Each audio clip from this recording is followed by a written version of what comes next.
Just so you know where we're going, ladies and gentlemen. It's 8:43. Welcome back to the program, and we welcome to the desk Mike Jankins from Jankins Law Firm, and that's what we're talking about. We're talking bankruptcy here this morning, and we're going to continue with the conversation that we had last time, and just trying to point people in the direction they need to go. Jackie. Well, yeah, tax season is approaching more and more. A lot of people are worried about their money, what's going on, and bankruptcy is sometimes a decision that needs to be made. And we're talking about the initial appointment that someone might have with someone like Mike.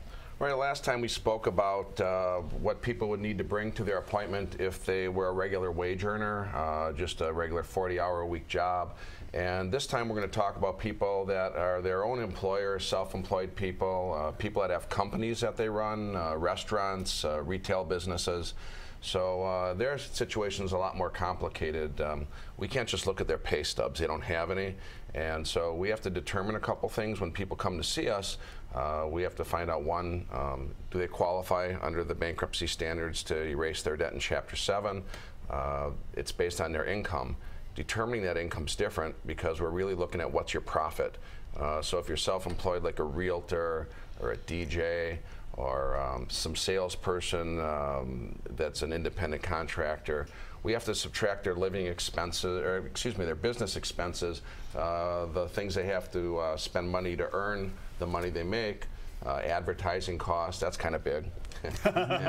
Wait a minute. And you're exactly right, because I was in that boat. I was under the DJ title for quite a long time, and we went out and we did dances and things like that. And back then, we had to go out and purchase the music that we would use at the dances, and that was all built into what it cost us to do business, the cost of doing business. Right. And there's material costs, labor. Some people that are electricians or plumbers that are working for themselves, they will have to pay other guys, so they will have them come work for them. So we subtract all these expenses to find out what is their real earnings. Unfortunately, a lot of them aren't making anything. They're paying out more money than they're bringing in, and so everybody else is making money except the person that owns the company or the person who is actually getting the jobs. That happens a lot, doesn't it? Unfortunately. And so that's another component that we have to look at is whether they should stay in business. I mean, some people are making some money and it's worthwhile for them to stay in business, and other people, we have to decide, hey, it's time to shut it down. You're not making anything, you're not able to support your family, and you're just going further and further into debt every day you keep your business open, so you might as well just turn off the lights and lock the doors and give the bank back the keys. So in the first appointment, we want to see as much information as a person can bring so that we can figure out if they're making money. Ideally, we'd like to see profit and loss statements. Some people have a bookkeeper or an accountant that prepares those things. Other people use programs like QuickBooks and other things. So we can look back the last 6 months, the last year, to see what the trends are. Are you making money? Are you losing? We'll look back a couple years to see, is this just an aberration this 1 year where you can bounce back? Or maybe it's just been a bad trend. We keep looking every year, they've lost more and more sales, and it's not recoverable, and they just need to stop it. We want to look at their loan documents too. If they have banks, we want to see what banks they owe money to. If there's collateral, we want to see which banks have what collateral. Some businesses don't really have a lot of assets. Yeah, but you're going to have things like trucks, and right. to get you around, and the equipment that you need to do the job, and that all comes into play, right? Trucks, and I mean, if people are buying a building, then we'll want to see the real estate documents. They may have investment properties. We'll want to see the documents for those. We want to see which banks have the rights to this collateral if things go bad. Every once in a while, we'll see some things actually weren't tied up. And so that frees up some options that we can consider.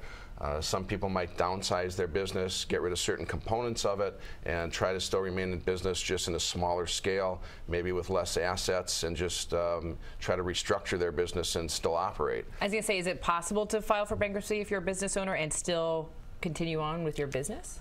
Sure. I mean, there's many businesses that we do see, and they don't really outright own any of the assets. It's all tied up with the bank. So Right. as long as they can make arrangements with the banks that they're dealing with to keep servicing those debts and be able to pay for the collateral and remain in business, they can get rid of often a lot of unsecured debt. Credit card debts, unfortunately, people finance a lot of things on credit cards, and it's kind of bad to do because the interest rates are really bad. Right. And they may have a lot of vendors that they owe money to. I mean, if it's a restaurant, there may be food suppliers. Right.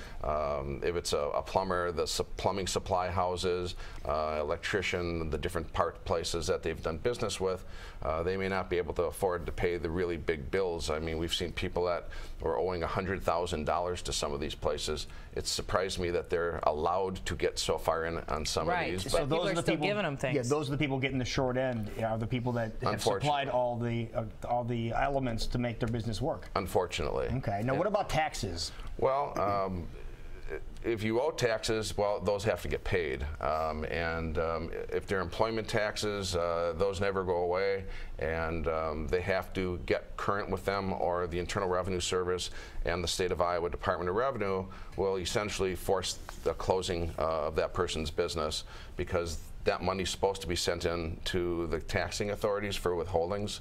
Same thing with sales taxes. If the business or the self-employed person has to collect sales tax, the state's not going to allow them to keep operating and not turning over that money, because they're basically just supposed to be holding it for the state. They're not supposed to be using it and then going, oh yeah, I'll get it to you later. It doesn't work that way. It's kind of like a trust fund. It's in their protective hands not to be used, and unfortunately it doesn't always work out that way. So that's kind of an important thing too. A person can't remain in business without staying current on those obligations. The taxing authorities will work with people to an extent, but they won't just ignore the situation. If a person's going to really try, it's in the interest of the taxing authorities to let that person stay in business, because their ability to collect it if they close isn't going to be very good. So they would prefer that the place stay open and just pay the responsibilities and get the other things caught up. Right. It sounds like there's a lot of rules and regulations. So if people want to have a conversation with you and see what their options are, how can they do that? Well, they can call my number at 255-1855, or they can find me on the web at www.iowa-bankruptcylaw.com. Perfect. There you go. Mike Jankins, thank you so much for being here. Appreciate it. Thank you.